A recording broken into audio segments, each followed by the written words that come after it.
Hey all, it's Mantis Monday, and today I'm going to do a video that I swore blind I would never do because every man and his cat has done it. The absolute beginner's guide to keeping a praying mantis.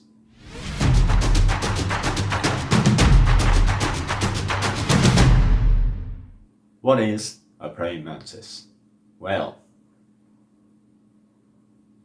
this is a predatory insect, and he's quite happy eating other arthropods.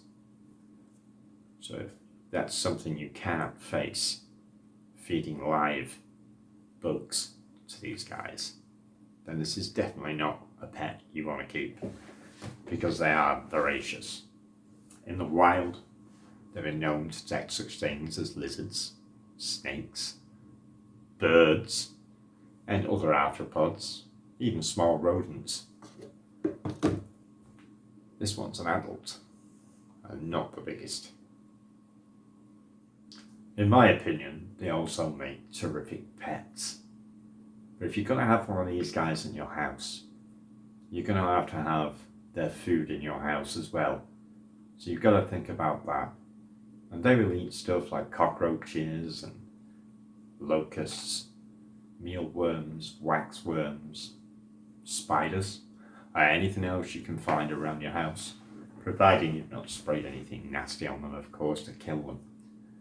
And it's not always the best idea to go outside and catch things, especially if you live in a rural area where there's a good chance they've been sprayed.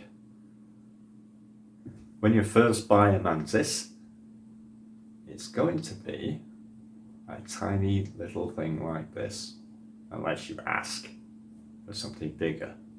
But 99 times out of 100, it's going to be a tiny, tiny little one like this.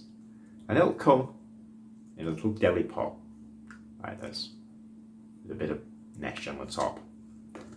Now I'm going to put this guy back because he keeps jumping off my hand and he's making me paranoid. When the tiny nymphs like that, I tend not to bother handling them too much because they are too jumpy and my eyes aren't what they used to be. Again, very delicate. If you're a bit of a muppet and a bit clumsy, I suggest you don't get a mantis. I'm making this into a list of reasons not to get a mantis, which really is not what I want to do because they are quite beautiful little creatures. There. Once you do have a mantis, you want a home for the little guy. And you may have read and seen on YouTube or just randomly on the internet, or even supplied in a care guide by whoever you got the mantis from, that the general rule of thumb is the height of the container is 3 times as long as your mantis and twice as wide as your mantis. Saying that, this would be good enough for this guy. Nah, not in my eyes. This is okay for a nymph, a tiny little nymph like the one I was just showing you. But when they get to this size, they want to do a bit of more exploring. So throw that rule right out the window and pay no attention to it and give them something a little bigger. Now, unlike most animals where the bigger the better, it is not always the case with every mantis. Not all mantis hunt. Some do, this girl does, but not all do. Like the ghost mantis, we quite happily sit there on a twig and wait for dinner to come to him. So if the enclosure is too big, dinner may never come to him, and they will starve to death. They are actually that dumb. Oh yeah. You may have noticed that most of my enclosures, in fact all my enclosures, are what we call bioactive, which means they're living enclosures. They've got living moss in, living plants in some of them, not all of them, and springtails, very important. But on the most part, people will keep the nymphs in a 32 ounce, 40 ounce deli cup with a special mesh lid, which you can buy in pet shops, and you can also get them on eBay, possibly on Amazon. I've got to admit I never had a look, but I will put links in the description below. UK only, sorry, but at least you get to see what they are. I much prefer this method.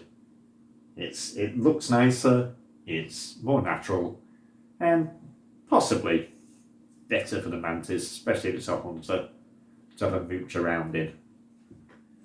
Once you've acquired a suitable sized container for your mantis, it's important to note that they don't really need much in the way of furniture or decor. In fact, too much decor can be a problem. And the reason for that is simply because your mantis, when it wants to molt and get bigger, it double in size, they will hang from the top of the lid, and if anything gets in the way, it will cause a bad molt and they will die. And if absolute best, they will end up disabled, and then you will have to euthanize them, and that's not a good thing to do. An important thing to note is not all mantis can climb up the sides of plastic or glass or whatever a container is that you've got them in. And the one thing you do need, or they need, is a stick. This stick needs to be long enough so the mantis can reach the lid so it can molt properly. And that is all you need in your container. I hope so far I'm making sense of making this reasonably entertaining and useful information. If I am, it'd be nice if you click the subscribe button, maybe the like, maybe share, maybe comment. All's good. But right now, let's get back to the mantis. As we're discussing the enclosure, it's time to discuss the temperature and humidity. They're both important factors in the life of any insect, especially the temperature. Temperature for an insect means a lot because that's how they metabolize. The higher the temperature, the faster they metabolize, the more they eat, the faster they grow. The bad part, it shortens their life. So, what we tend to do in the hobby is keep a rule of thumb that I do 100% agree with. If you're comfortable in the temperature, they're comfortable in the temperature. This room generally peaks around 22, 23 during the day, and at night it can drop as low as 17 degrees. Not very often, it's usually about 18, 19 at the minimum. But, it can drop cold night. If it's cold outside, it will drop a bit lower than that, and the mantis seem fine with it. And during the day, as I say, 22, 23 degrees, 20 and over, but not too high. And these guys seem quite happy and quite fine in those temperatures. But, looking at me here, one of the other things that is really, really important for a mantis is humidity. Now this differs depending on the species, so that's something you're going to have to research. But a general rule, spray bottle like this, and what we do, are you going to stay there? What we do, we don't actually spray the mantis in the face. We spray a couple of sprays down the side of the tank, because they will actually drink from that as well. And then you put your lid on, and we should have enough humidity in there for 1 or 2 days, depending on your heat source. If you've got a heat lamp, for instance, underneath, then you're going to evaporate a lot quicker than if it's just the room. As I said, you're going to have to do a bit of research depending on what species of mantis you end up with. But things like a budwing, they're like a little drier, but others, like the orchid mantis, does like its humidity. And if you don't get that right, it will kill it. Bye. Did I mention they have wings? Okay, so let's do a quick recap of what we've done so far. We've only done 8 minutes, but let's do a recap anyway. We've done what a mantis is. We've done what you to expect when you buy a mantis. What sort of thing are you going to get? Your tiny little nymph there in your little tiny pot. We've discussed what kind of enclosure, the size of the enclosure, what you need to put in the enclosure. We've discussed temperature, and we've also discussed humidity. As far as humidity is concerned, when you buy your mantis, what I do is suggest you speak to the person you buy it from. If you bought it online and you bought it from a reputable place like Unseen Universe, Mantis Den, Mantis NI, sorry, I would have said Cheeky Mantis, but they're no longer going, then you can ask about the humidity levels for that particular species, and they will tell you, I know they will. And they will also tell you that room temperature, or you being comfortable, is a good temperature to keep your mantis at, to keep them alive for longer. Now, what we didn't discuss is what are the best species to actually have as a beginner in the mantis hobby. And what you're looking at, my top 5, I'm going to go. Other people are going to have different, some of them are going to be there, but let's go for my top 5. And I'm going to say the absolute number 1 is the giant Asian mantis, which is the Hirodula membranacea. That is a fantastic mantis. It's big, it's green. I've got one on the screen as we speak. And next, another big green one is going to be the Hirodula majuscula, which is the giant rainforest mantis. Another easy mantis to keep. It's got a wide range. It's fairly hardy. It's tough, and it's a bit fun because it is a hunter. And we've also got some more green ones and some brown ones. Shield mantis. This is Rhombodera on a whole. That's the genus. So if you see the genus Rhombodera, the entire block of mantis types, or genus if you like, are fantastic. They're really hardy, they're tough, they're Asian, they're really good, and they're large enough not to be too worried about them. They'll take a bit of punishment, not too much though. You don't play tennis with them or anything. But they are great.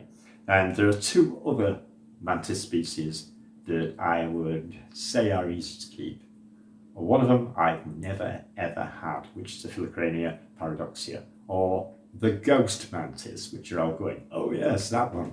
I've seen 100 videos on YouTube about the ghost mantis. I'm sure you have. I've never actually owned one. I don't know why. I had one last month for 2 days.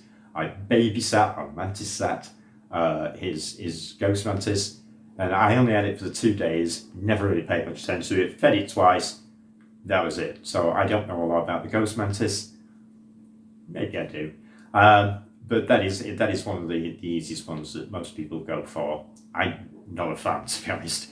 And one of the others is a flower mantis. But let's stay away from orchids, if this is your first mantis.